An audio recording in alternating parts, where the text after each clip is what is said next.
గత 5 సంవత్సరాలుగా ఈ ప్రాజెక్టు మెయింటెనెన్స్ చేస్తున్నా ఈ రోజు ఈ ప్రమాదం వచ్చేదే కాదు.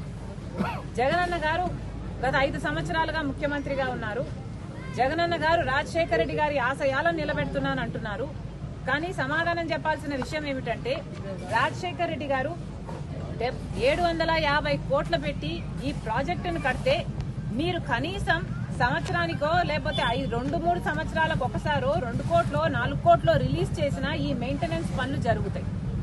కానీ రాజశేఖర రెడ్డి గారు 700 కోట్లు పెట్టి ప్రాజెక్టు కడితే మీకు కనీసం ప్రాజెక్టు మెయింటైన్ చేసే ఇంగితం కూడా లేదు అంటే మరి మీరు రాజశేఖర రెడ్డి గారి ఆశయాలను ఎలా నిలబెడుతున్నారో వైసీపీ నాయకులు సమాధానం చెప్పాలి. రాజశేఖర రెడ్డి గారు ఎంతో చిత్తశుద్ధిగా జలయజ్ఞం తలపెడితే ఈ ప్రాజెక్టు సాధ్యమైంది. 1,00,000 ఎకరాలకు నీళ్లిస్తున్నది. ఒంగోలు పట్టణంతో సహా చుట్టుపక్కల మండలాలకు తాగునీరు కూడా ఇస్తున్నది. మీ పుణ్యమా అని ఈరోజు ఇంతమంది మంత్రులు, ఎమ్మెల్యేలు వీళ్ళందరూ ఉన్నారు ఇక్కడ. సంబంధిత మంత్రి అయితే సంక్రాంతి డాన్సులు చేస్తాడంట తప్ప పని చేయడట. ఇక్కడ ఏ మాత్రం మెయింటెనెన్స్ ఉన్నా ఈ ప్రమాదం జరుగుండేది కాదు.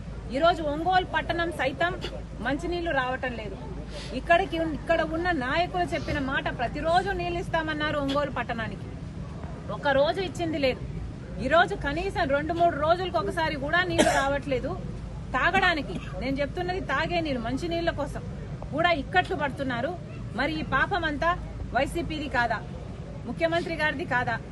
వైసీపీ సమాధానం చెప్పాలి. రాజశేఖర రెడ్డి గారి ఆశయాలను కోసం మేము నిలబడ్డాము. రాజశేఖర రెడ్డి గారి సంక్షేమ పాలన మేము అందిస్తున్నామని చెప్పుకుంటున్నాం. మీరు కనీసం రాజశేఖర రెడ్డి గారు కట్టిన ప్రాజెక్టును మెయింటెనెన్స్ కూడా మీరు చేయకపోతే మీరు ఎలా వారసులు అవుతారు?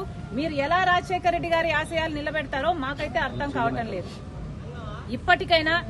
ఇప్పటికైనా వెంటనే ఏదైనా చేయకపోతే ఈ ప్రాజెక్టు మొత్తము కూలిపోయే ప్రమాదం ఉందని ఎస్సీ గారు ఎప్పటి నుంచో మేము 2020 నుంచి అడుగుతున్నాము. మరమ్మతులు చేయాల్సిన అవసరం ఉంది అని ప్రతి సంవత్సరము అడుగుతున్నాము. కానీ ప్రభుత్వం పట్టించుకోవట్లేదు అంటున్నారు. ఏ సంవత్సరానికి ఆ సంవత్సరం 1 కోటి రూపాయలు ఇచ్చినా 2 కోట్లు ఇచ్చినా ప్రాజెక్ట్ మెయింటెనెన్స్ అయిపోయేది, ఈ ప్రమాదం వచ్చుండేది కాదు అని ఎస్సీ గారే చెప్తున్నారు. ఎస్సీ గారు చెప్తున్న ఇంకొక విషయం ఏమిటంటే 10 కోట్లు ఇచ్చినా కూడా ఈ రోజు చేయాల్సిన మరమ్మతులు అయితేనేమి, రీప్లేస్మెంట్లు అయితేనేమి చేసుకుంటే ప్రాజెక్టు నిలబడుతుంది. లేకపోతే ఈ ప్రాజెక్టు నిలబడే అవకాశమే లేదు, మొత్తం నాశనం అయిపోతుంది, అసలు ప్రాజెక్టు కట్టి కూడా వృధా అయిపోతుంది అని చెప్తున్నారు.